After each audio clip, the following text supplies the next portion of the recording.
Pronti, ci siamo? Era forte. Era un pataca carismatico. Lui per noi era un'immagine. E faceva cose che per noi umani erano impensabili. Quando partiva non ce n'era per nessuno. Diceva: a Campiglio la Madonna non c'era, mi hanno fregato. Quando lui ti abbracciava, ti stritolava. Gesù Cristo. Per me lui è una persona che non ha niente da recriminare. Il talento era indiscutibile. Ho un grandissimo campione che è il migliore di tutti.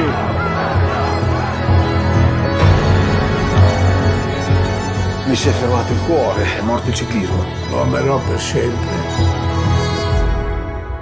Credo nei valori, credo negli uomini, quindi essere ferito nei sentimenti è più importante che nel fisico.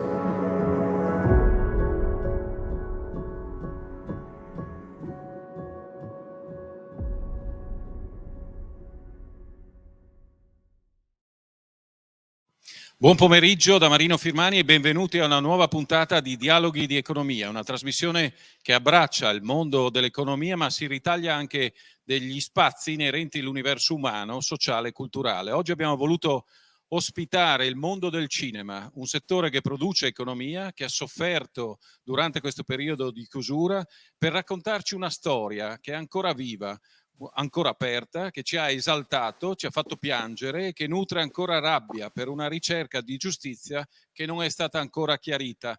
Parleremo del film documentario Il Migliore, Marco Pantani, e lo faremo con il regista, il cesenate Paolo Santolini, collegato con noi da Roma, e con Thomas Bertacche e Lorenzo Marchiori. Buongiorno Paolo, buon pomeriggio Thomas e Lorenzo, grazie per aver accettato il nostro invito. Buongiorno.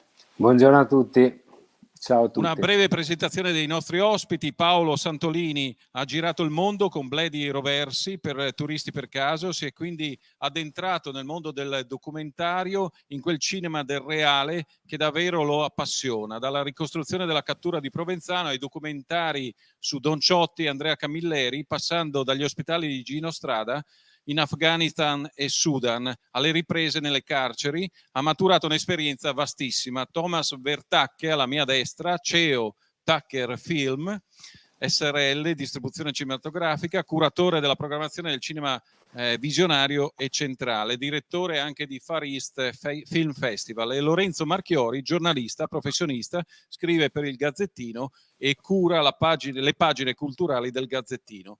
Entriamo nel merito del film che verrà proiettato il 23 novembre, vero Thomas?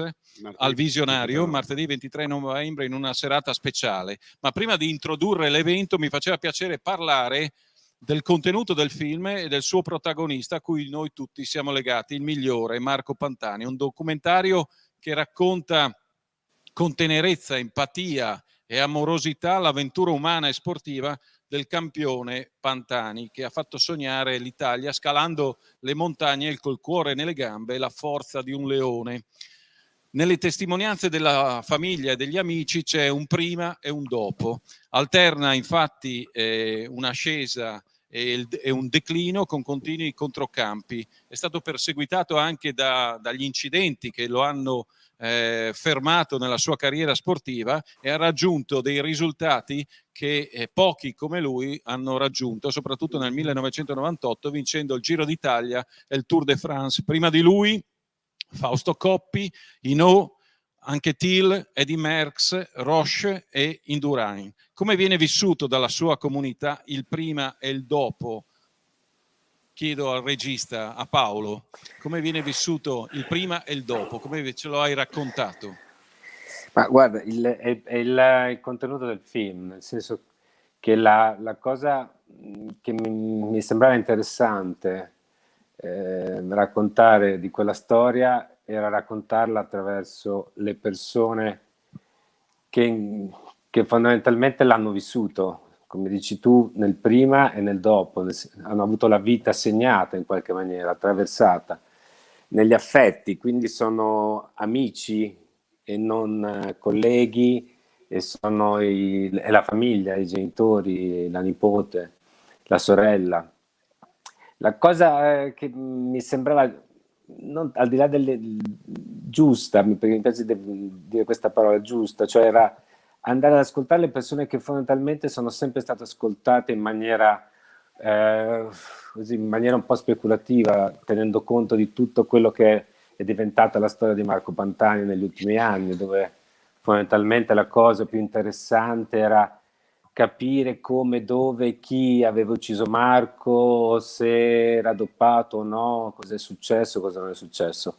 A me interessava ricostruire i sentimenti che sapevo ancora vivi, nonostante i 20 anni passati, diciamo i 22 ormai, però all'epoca quando l'ho girato una ventina d'anni, dai tempi di Madonna di Campiglio, e da una quindicina d'anni dalla morte.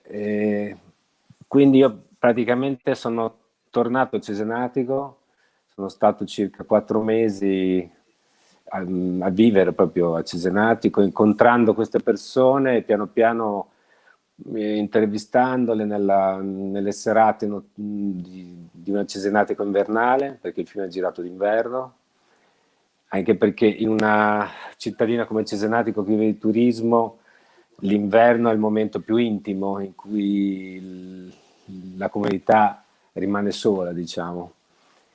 E quello che ne esce è che continua a essere una ferita aperta, continua a essere un grande sentimento e un grande credo in queste persone. Quindi il film fondamentalmente è molto semplice, è un film molto intimo, che raccoglie le loro emozioni, i loro ricordi.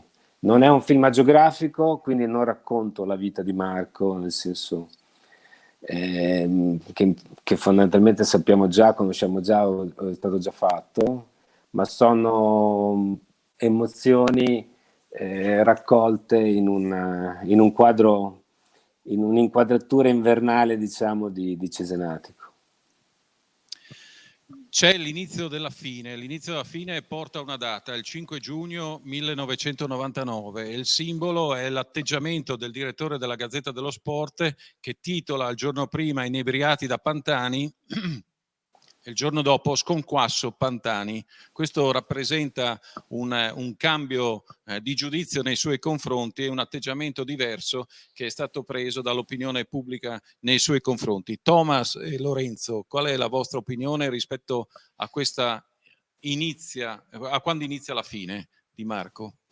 No, io non ho visto subito il documentario, perché ho visto un po' di documentari su di lui. Ero un grande appassionato delle gesta di Marco Pantani, insomma. E lui è una di quelle persone che secondo me sono dello sport, ma non solo dello sport, che diventano eroi, e sono eroi e sono immortali, per cui secondo me non c'è mai stata una fine. Nel senso, e la bellezza di questo documentario qui è che racconta quale grande eroe ormai nell'Olimpo sia stato Marco Pantani, insomma. Poi devo dire, poi magari ci dirà Paolo, c'è una delle scene che mi hanno più colpito nel film è quando Marco entra in un'aula giudiziaria pieno di persone togate, e tu, forse da tifoso, tu pensi, ma con che diritto puoi permetterti di giudicare un grande come è stato Marco Pantani? Lorenzo?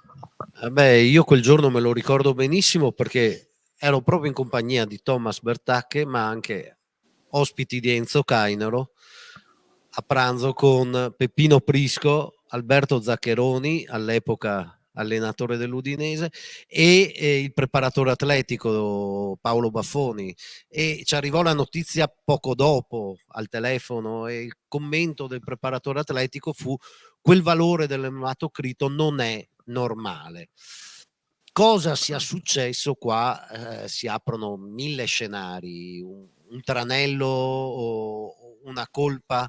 Quello che traspare però dal film documentario, che sarà visto anche al visionario, non è un giudizio, è la genuinità del campione. Thomas diceva è stato un eroe, però è stato un eroe suo un malgrado. Nel documentario l'ex addetto stampa di Pantani paragona Marco Pantani ad Alberto Tomba, a Valentino Rossi nelle rispettive discipline sportive, ma mentre Alberto Tomba prima e poi Valentino Rossi un po' la fama se la sono andata a cercare con il loro istrionismo, con il loro originale modo di celebrare le gare e le vittorie. Pantani è genuino, è stato genuino, e lo si capisce anche dal racconto degli amici. Pantani è stato un campione, suo malgrado, grazie a delle doti atletiche rare, grazie a una determinazione rara, ma non ha lavorato per essere campione. Era lui, e quello che è accaduto lo ha ammazzato, non aveva gli strumenti per reagire. E quindi è un documentario straziante, malinconico, ma sincero, e emerge veramente il Pantani che magari nei giorni in cui è scoppiato lo scandalo, ricordiamo, come ricorda anche il regista nel documentario, Pantani non è mai stato trovato positivo, aveva solo un valore non normale. Ecco, lì ci si è scatenati, lo stesso Candido Cannavò, all'epoca direttore della Gazzetta dello Sport, a colpirlo, a colpire il campione, ma l'uomo non è stato considerato. Ecco, Paolo, tu parli di tenerezza, di empatia e di amorosità. Che cosa significa raccontare Pantani facendo emergere questi tre sentimenti? Ma che cosa significa? Sai, nel momento in cui tu fai questo mestiere, conta molto l'approccio, il tipo di film che hai in mente, che vuoi fare, e soprattutto che senti, perché fare documentari è una professione un po' strana, nel senso che mette in gioco sempre molto te stesso, per cui io faccio questo mestiere soprattutto per conoscere io in prima persona le storie, per incontrare le persone prima e condividere quindi anche i loro sentimenti. Quello che viene fuori, sì, il racconto di un amico, una storia di un'amicizia, se volete, la storia di un gruppo di amici, tra cui c'era Marco, quindi Marco è il grande assente, ma è anche il grande presente poi nel film, perché come diceva Thomas, in realtà loro ne parlano nel film e parlano al presente. Spesso nelle interviste dicono perché Marco è così, non era così, dicono Marco è così. Non accettano che non ci sia più. Ma sì, non l'accettano. Rimane comunque il suo fluido.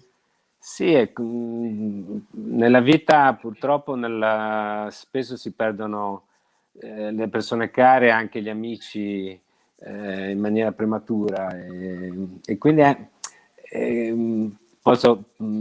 nella mia vita è successo, quindi tu continui a pensare, a vedere queste persone, in qualche modo a sentirle vicino. Questa era l'idea, diciamo, che mi ha ispirato, perché volevo che il film fosse un po' un film di tutti, cioè che ci ritrovassimo tutti in quei sentimenti lì.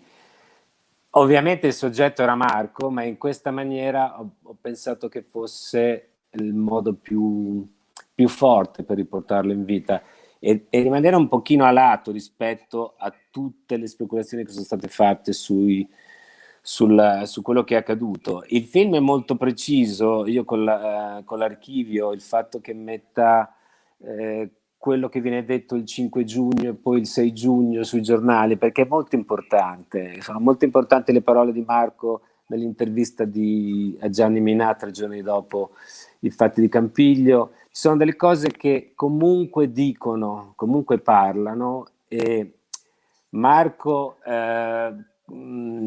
come diceva, adesso non ricordo il nome, scusa, l'amico di Thomas, a destra di Thomas, Lorenzo, scusa. Lorenzo diceva non è stato in grado di difendersi. In effetti è anche quello, perché nella sua ingenuità, nel suo essere, il film questo lo racconta bene, il suo essere diventato campione suo malgrado, a un certo punto l'ha portato anche a vivere tutto e a costruirlo col suo punto di vista, col suo modo di vedere e di essere. Si è costruito una squadra alternativa, non è andato nella squadra più forte del momento all'epoca, ha costruito una squadra con tutte persone molto vicine a lui e anche soprattutto della sua stessa regione. Cioè ha cercato di vincere tutto contro tutti come se fosse una sfida tra ragazzi che si faceva sulla spiaggia quando erano adolescenti e si facevano le gare di nuoto. Cioè era in qualche modo è un fanciullo che a un certo punto si è trovato una grande macchina che, come dice il suo portavoce Andrea Agostini, a un certo punto tutta quella cosa meravigliosa, quel bene che era diventato, si è trasformato nel male, e reggerlo è stato veramente complicato. Però la cosa che mi piace sottolineare di questa cosa qua è che Marco comunque non ha ceduto. Molti dicono, sai, è morto perché era fragile. Io penso che arrivare a non accettare mai un qualcosa che senti ingiusto e arrivare alla fine che ha fatto lui mi fa pensare a qualcosa di estremamente eroico, che si collega direttamente al fatto che fare ciclismo, vincere le gare come le vinceva lui, come le vincono i grandi campioni, vuol dire portare il proprio corpo e la propria mente oltre i limiti. E io nel film metto i 7 corridori che sono riusciti nello stesso anno a vincere il Tour de France e il Giro d'Italia, perché sono degli astronauti, sono persone che sono andate sulla Luna, sono persone che arrivano a soffrire più di chiunque altro, perché tu arrivi al punto, c'è il suo vecchio allenatore Pino Roncucci che lo sottolinea, lui riusciva a soffrire molto più degli altri nel momento in cui arrivava al limite, e quindi il fatto che tutta la sua storia fosse stata messa e infangata, messa quasi irrisa da un'analisi molto molto discussa, e io sottolineo il fatto che poche ore prima di quella famosa analisi dell'ematocrito e poche ore dopo l'ematocrito in realtà era nella norma, ma non lo dico io, è la storia, lo si sapeva anche all'epoca, però all'epoca immediatamente 2 ore dopo le analisi venne definito un doppato, un traditore, e questo è andato avanti per tutto il resto della sua vita. In realtà è durata ben poco, perché 4 anni e mezzo dopo Marco ci ha lasciato, come sapete. C'è la curiosità da parte dei telespettatori, ma anche di coloro i quali verranno all'evento del 23, di capire come verrà raccontato quel mitico 1998. Come lo hai descritto attraverso le testimonianze della sua comunità, Paolo? Guarda, non è un film sportivo, quindi non vi aspettate costruzioni sulle gare o racconti specifici delle gare. Una c'è però. No, ci sono la famosa rincorsa quando gli è caduta la catena, quella è descritta meravigliosamente. No, certo, ci sono 3 momenti che mi vengono portati dai racconti che faccio con loro, perché pensate che ho raccolto 4-5 ore di interviste a una ventina di persone, quindi ma non ho mai pensato prima quali gare e quali vittorie avrei sottolineato, e le gare che vengono in qualche modo raccontate anche in maniera inedita sono la vittoria al Tour de France del Galibier, il giorno in cui Marco metterà la maglia rosa, e poi la famosa, diciamo, il famoso recupero a Europa nel 99, quando gli cade la catena e si ferma, perde quasi 2 minuti e piano piano recupera a 6 km dall'arrivo e va a vincere.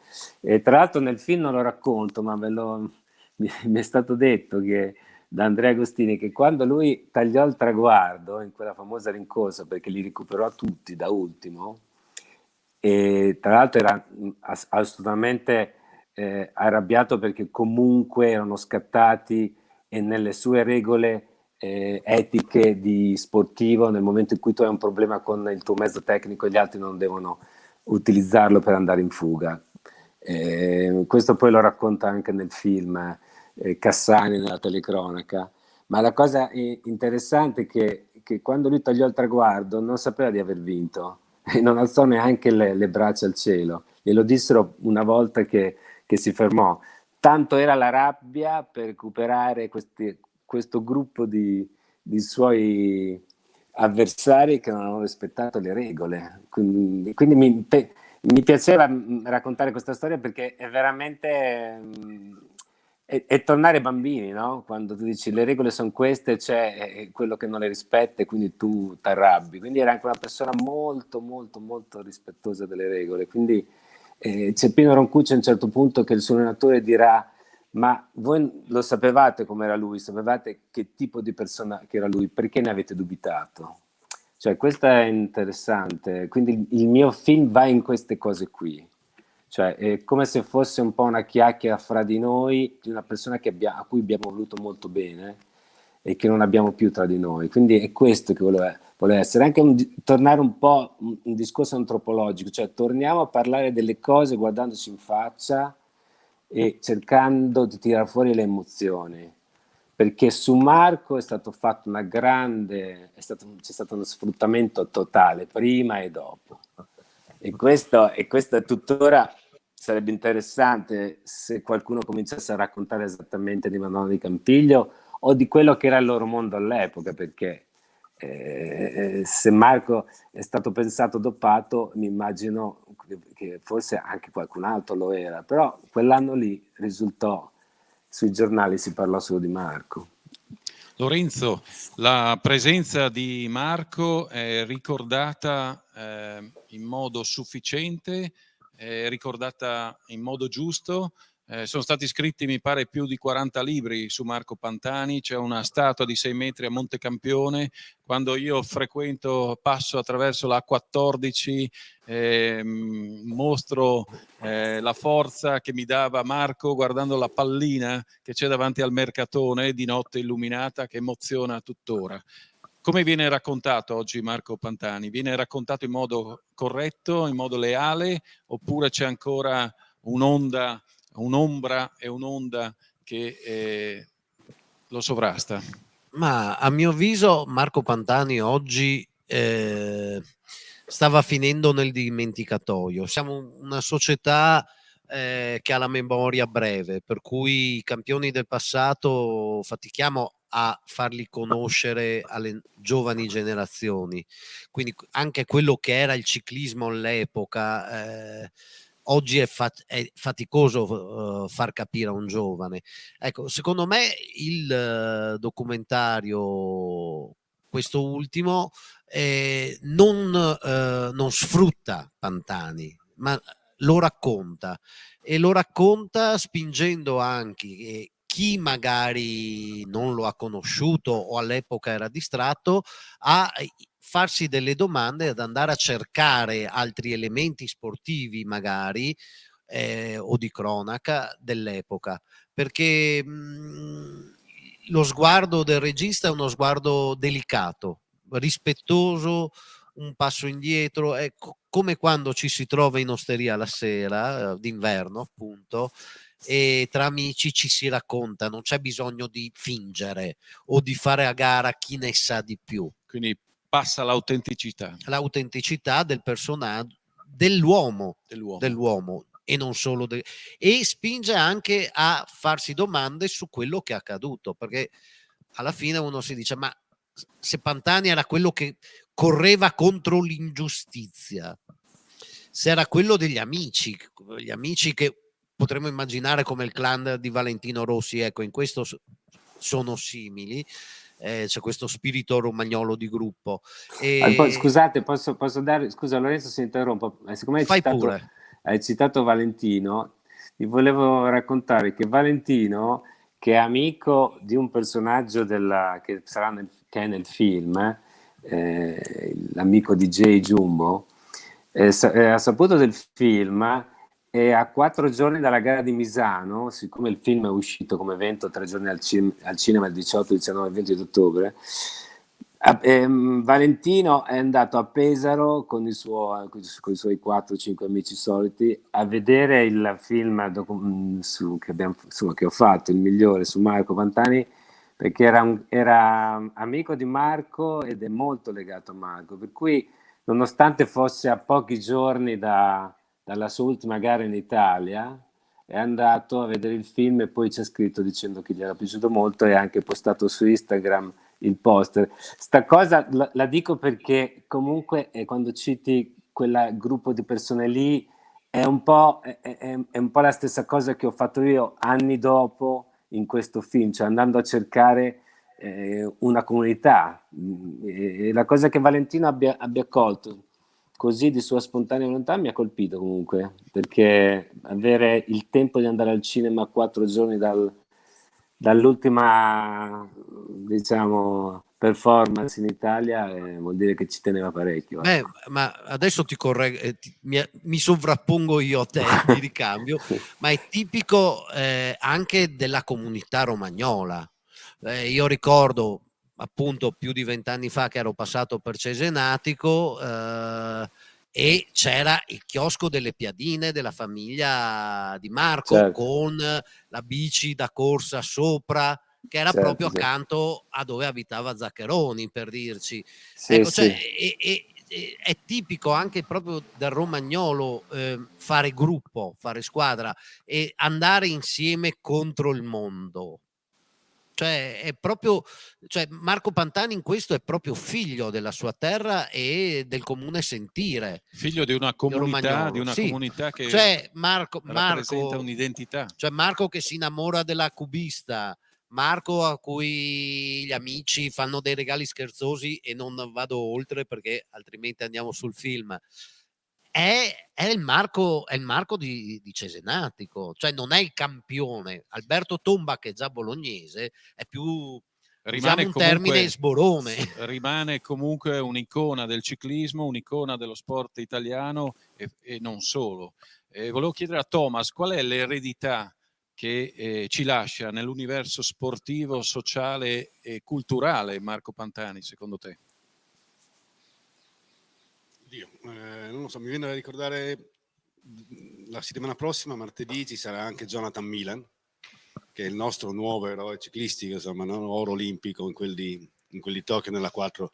Quindi l'esempio, è l'esempio. E quando mi hanno chiesto, ma tu cosa ne sai di Marco? Cioè, dico, sei nato che lui aveva già smesso di correre. Quindi cioè, è cresciuto con le sue gesta, con i racconti delle sue gesta, quindi non lo so cosa resterà, non so se resterà una cosa tipo Fausto Coppi, cui non sapevo niente. Per me, vuol dire che io sono un anno più vecchio di Marco Pantani, per me sarà la passione per il ciclismo e per lui l'aver vinto il Tour de France, quando prima sembrava impossibile, visto che Gimondi non c'erano, non me lo ricordo, e soprattutto l'idea di questa persona che sì, sarà stata dotata, ma insomma fisicamente non era, vuol dire, non sembrava così enorme fare delle cose straordinarie.